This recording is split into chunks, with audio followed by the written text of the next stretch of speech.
Okay, so my talk today is about architecture. What I've been talking about, what I've been discovering in the last couple of years is that most architecture, or most architects indulge in a lot of anti-patterns, and I find that they withdraw value from the business rather than contribute it.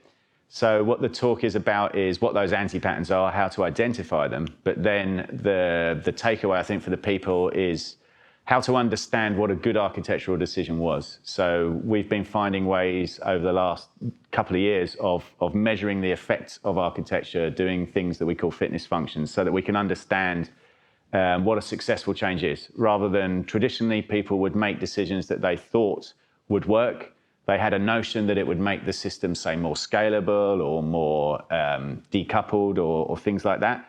But really, in the past, we didn't really measure those things. So we had no way of understanding whether we were actually moving things forward or improving things. So we talked about techniques to do that, exactly.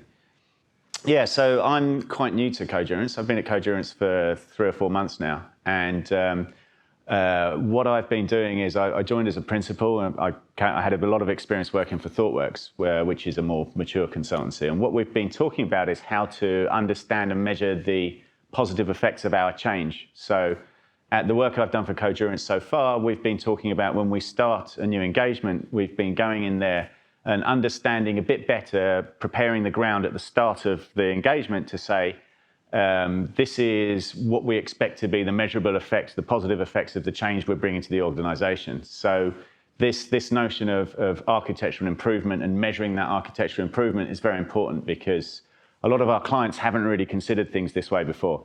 They have these vague notions about what it means to get better, what a good idea is, what a bad idea is, but really they would have had no notion in the past of understanding exactly what that looks like. So I've been saying to people for the last 5 or 6 weeks, my biggest question has been to people, okay, if we're successful with the engagement with you, what will this look like 3 months from now? How will you know we've been successful? And a lot of those changes are down to understanding what the improvements are we've been making in the enterprise architecture to help them fulfill their business needs, basically.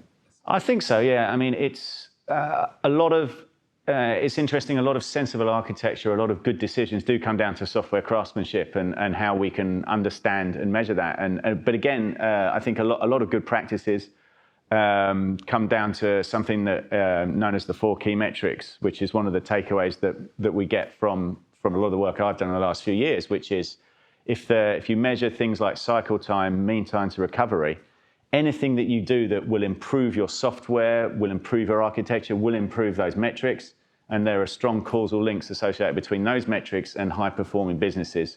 So those types of ideas go for anybody that works in software, and you can take it from a small level to an individual level to a team level to an organizational level. So that's the message I'm saying is I really don't think it's always valuable to get down into the details too much of what the decisions are we're taking, but it's better to think about how we take those decisions and how we understand the effects of those decisions later.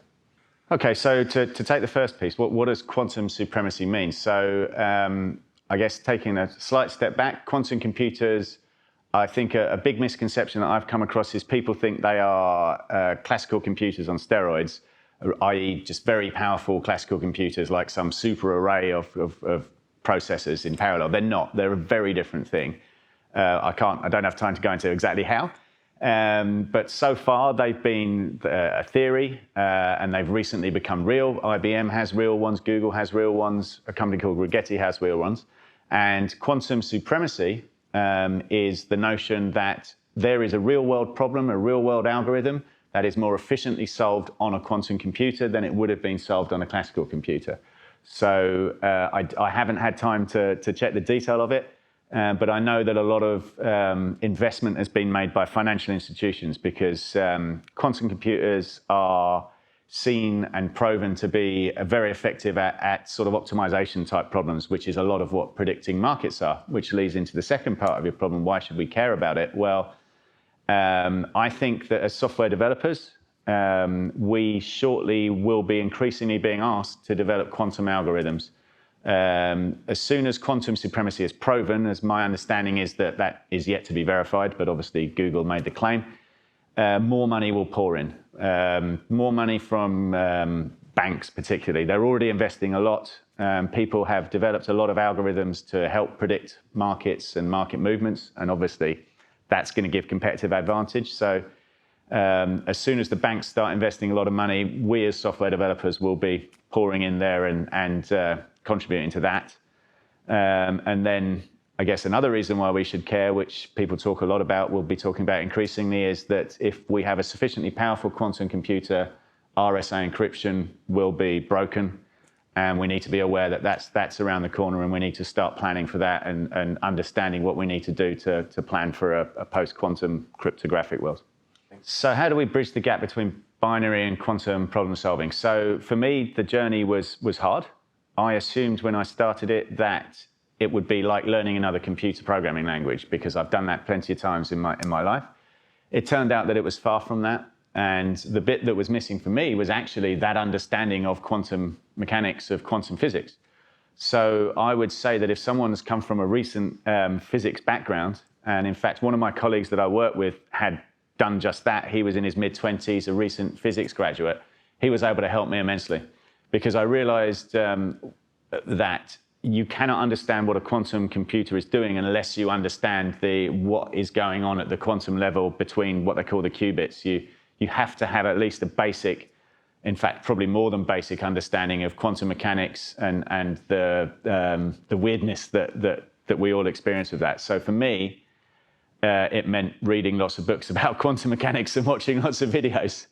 And also setting aside the preconceptions that I had over how to build an algorithm, because it's a completely different path to the solution, and it required a total mindset change. So my suspicion is that people in the early part of their career would find it a lot easier than I did. But yeah, my advice would be, as I say, I think there's going to be a lot of big money in there. If you want to try and move from classical computing to quantum computing, read some books on quantum mechanics, quantum physics, and that'll be your best pathway. So I think for me, the reason why I would want to come to this conference above everybody else, I mean, as you said, there are a number of conferences. There are conferences specific to languages, conferences specific to certain problem spaces, certain solution spaces. But this is the only conference I know of that's committed to software craft. And I think it's true that I think that's often a missing piece in how we implement stuff.